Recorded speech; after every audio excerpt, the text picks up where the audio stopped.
L'invité de la rédaction est un administrateur de la SMID. Albert Nzongan se dit plutôt optimiste pour l'avenir de la ville de Douala sous le joug de la SMID. L'entretien est mené par Olivier King-Moli. Albert Nzongan, bonjour. Bonjour, monsieur King. De quel poids vous pesez dans le capital social de la SMID? Je suis le porte-parole des petits porteurs qui pèse, je crois, 23%. 23%. C'est pas rien. Vous êtes petit porteur, vous aussi? Bien sûr, je ne suis pas un grand commerçant, je suis un petit porteur. Mais ce que je voudrais relever, c'est que le docteur Ntoné a voulu faire en sorte que, pour une société qui se dit métropolitaine, même le pousseur se sent propriétaire de cette société. Oui. Et c'est comme ça que l'action minimale était de 10 000 francs et 15 actions suffisaient pour être société. Est-ce que ça a été facile de convaincre ces petits commerçants-là à aller souscrire au capital social de la SMID? Non.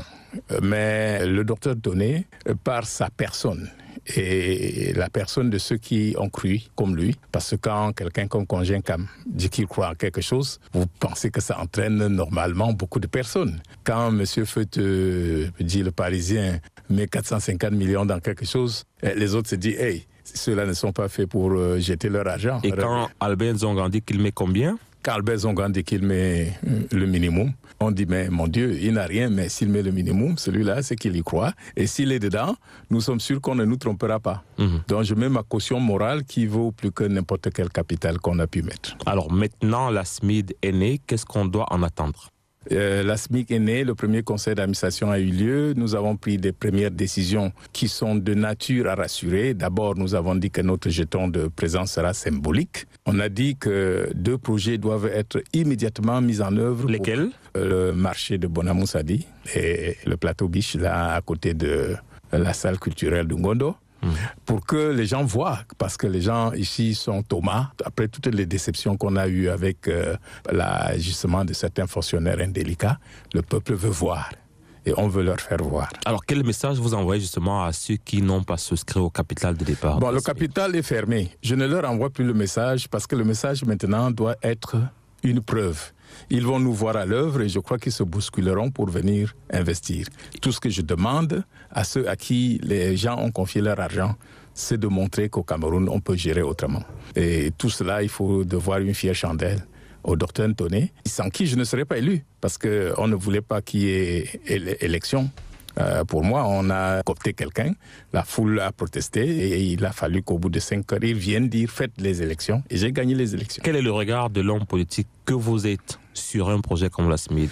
C'est un regard positif, un regard autrement de satisfaction qui dit aux gens écoutez, l'État doit cesser de penser qu'elle peut tout faire et encourager des actions comme ça. J'ai dit tout simplement, j'ai peur que la réussite de Dr Ntoné ne suscite des jalousies là où vous connaissez parce que le fonctionnaire n'aime pas que quelque chose de bien se passe sans qu'on vienne demander son visa. Et la SMID étant une société indépendante, une société anonyme, privée, j'insiste, les gens vont dire « Ah, ce monsieur-là, qu'est-ce qu'il veut nous montrer ?» Et je voudrais encore relever que c'est la première fois dans ma vie que je vois un homme d'État se soucier de ce qu'on dira de lui quand il ne sera plus là. Je veux dire que c'est une race en voie d'apparition. Alors, ce n'est pas fini.